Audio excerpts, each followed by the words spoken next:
Hello, my name is Jason Garrett. I serve as the Dean of the School of Business at the University of North Texas at Dallas. And I'm happy to partner with the TGJX Foundation and the Hiring Mixer today and bring you this presentation on skills that scale.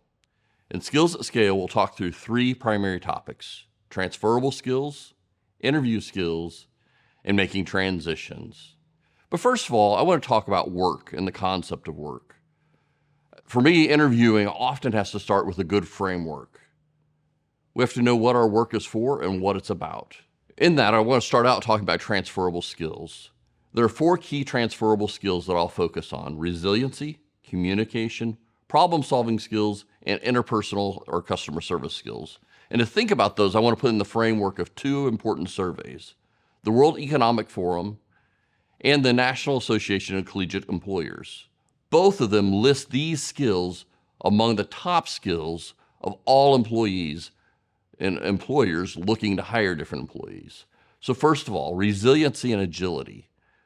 At UNT Dallas, our mission statement in the School of Business is to educate and inspire resilient, agile business professionals. Some of the students we serve are some of the most resilient and agile business professionals that I've ever dealt with. I think some of you have some of those same skills. You face challenges. You've overcome those challenges. You figured out how to change and adapt in a business setting. And those are things I want you to extrapolate and talk about in your work environment. Sometimes those come with hard situations. We don't have to talk about every little detail, but I want you to unpack those hard situations and talk about what you've learned from them. Communication skills. As an entrepreneur, as a business person, you've had to communicate lots of thoughts and ideas. Even the interview itself is part of your practice of your communication skills. I want you to be able to articulate how you've communicated ideas to people and how you've helped that communication has helped you win and influence people, and how it might relate to the job that you're actually applying for. Problem-solving skills. Have you been in situations where you've had to use your own analytical thinking, where you've had to adapt and change given some problem that's ahead of you? Unpack those things and talk about them as well. Interpersonal skills and customer service skills. All of us have experiences where we've talked to customers and we've had to extrapolate different information that we've gathered from customers. So I want you to talk about those interpersonal skills as well and think about how they relate to your job environment. So we've talked about resiliency, communication, problem solving, and interpersonal skills. I want you to think right now of something you've done in the last week, in the last couple of weeks, that's hit on one or more of these different areas. And now I want you to start thinking about how you would articulate that in a job setting, in an interview setting. These are skills that matter. They're skills that are important for you, but they're also skills that employers are telling us through multiple different survey tools. I mentioned two of them, but I could mention dozens that continue to go back to these key skills. And if you can highlight one, two, or more of these as a kind of a cornerstone of how you approach the job market, it'll serve you well. So as I'm moving into the actual interview itself, another myth I want to talk through is the idea of nervousness. Most of us are going to face some degree of nervousness when we walk into a job interview. One of the examples I like to think about is Michael Jordan was once said in an interview that he gets nervous before almost every game. Arguably the best basketball player of all time, but certainly on everybody's top list of best basketball players, got nervous before every basketball game.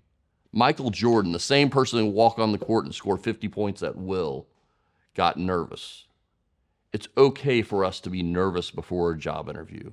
What we want to do is prepare appropriately so that those nerves don't overwhelm us and don't overcome us during the interview, but they help heighten our sensitivities and help us prepare and be even better in the job.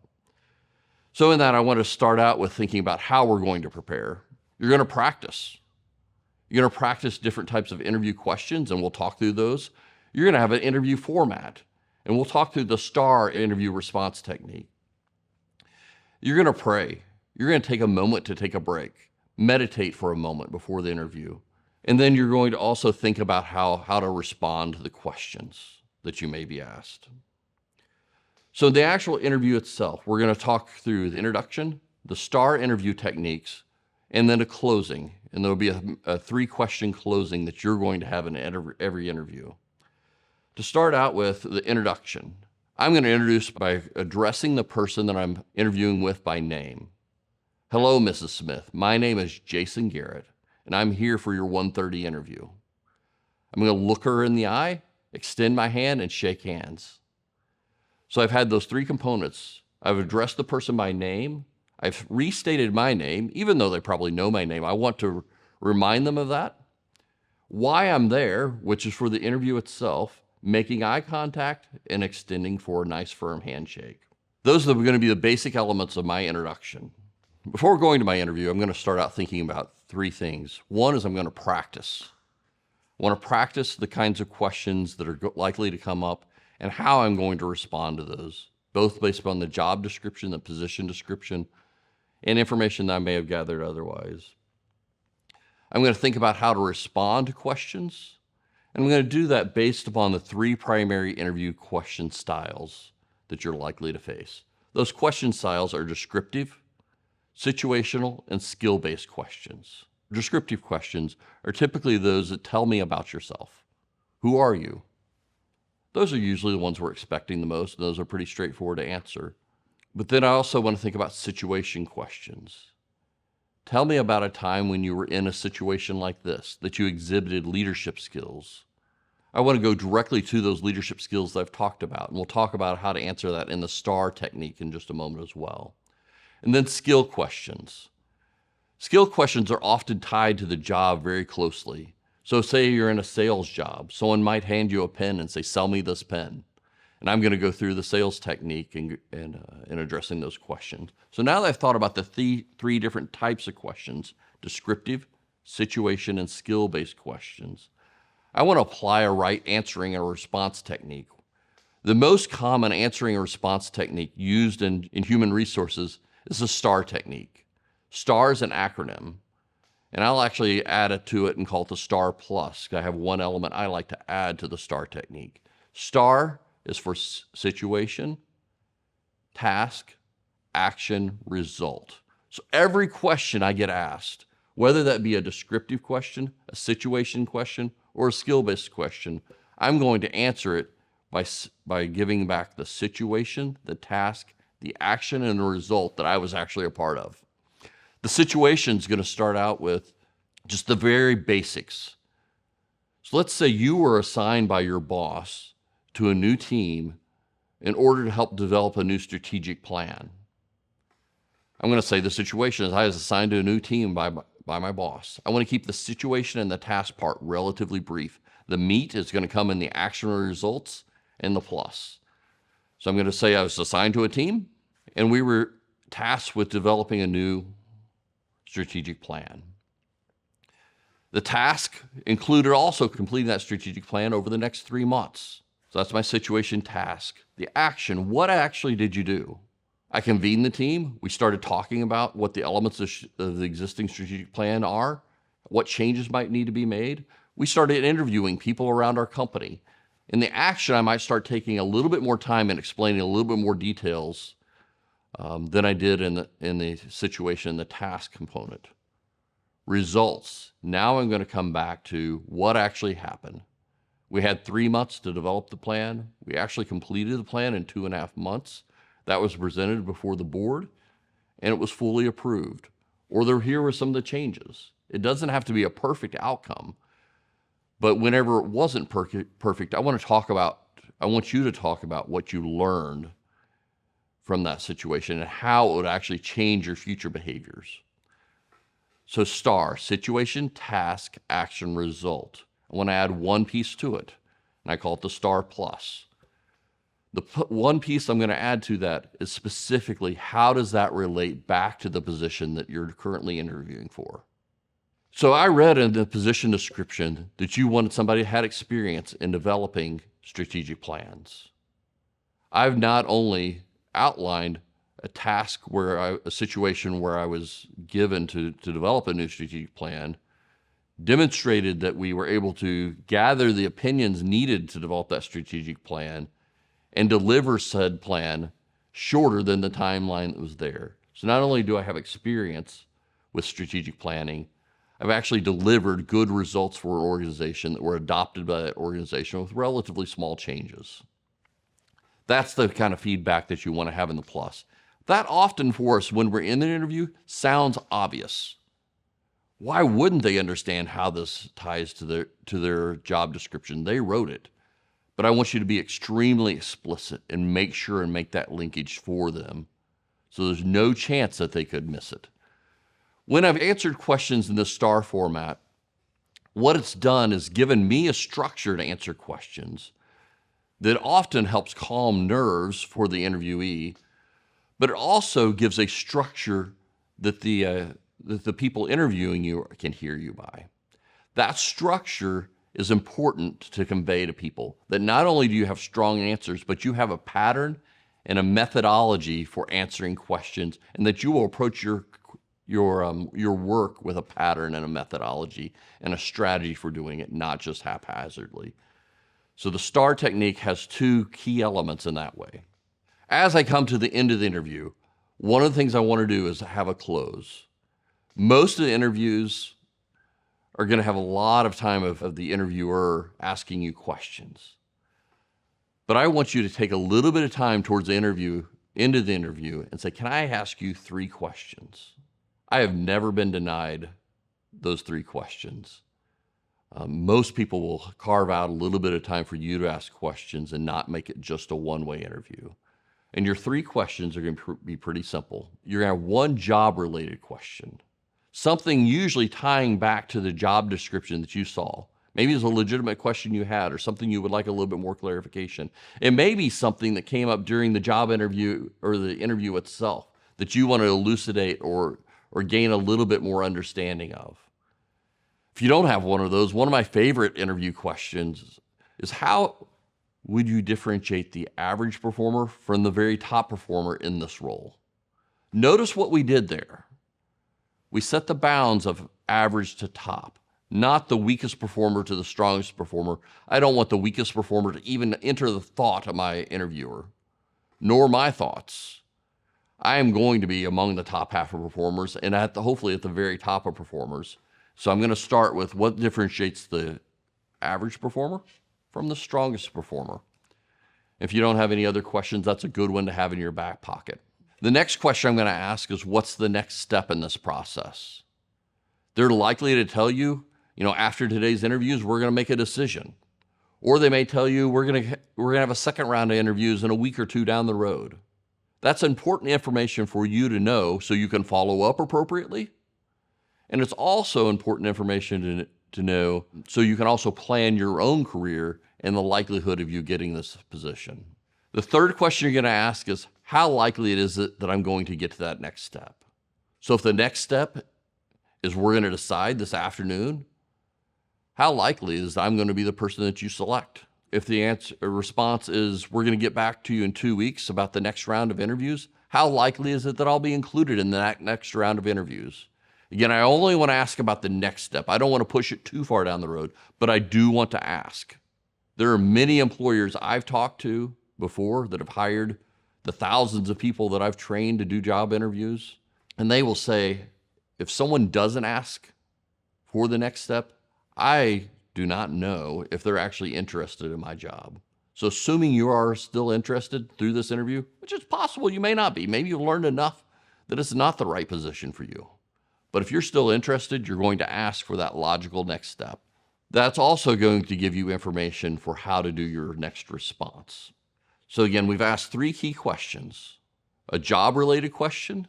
I've asked what the next step is and what the likelihood of getting to that next step would be. Then I'm going to give them a thank you. Thank you very much for this interview. And then I'm going to reiterate one more time how much I would enjoy getting to that next step.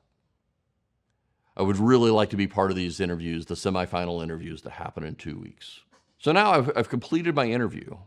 If you have enough time, you might ask even more questions, but I've completed the interview. I've done my thank you. I've done my close. Follow-up is key.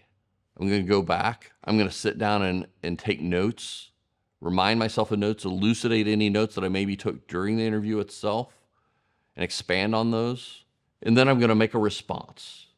I always recommend having an email response the same day as your interview. So write back directly to your interviewer, telling them thank you. In that letter, you're going to frame 3 different pieces. You're going to introduce yourself one more time.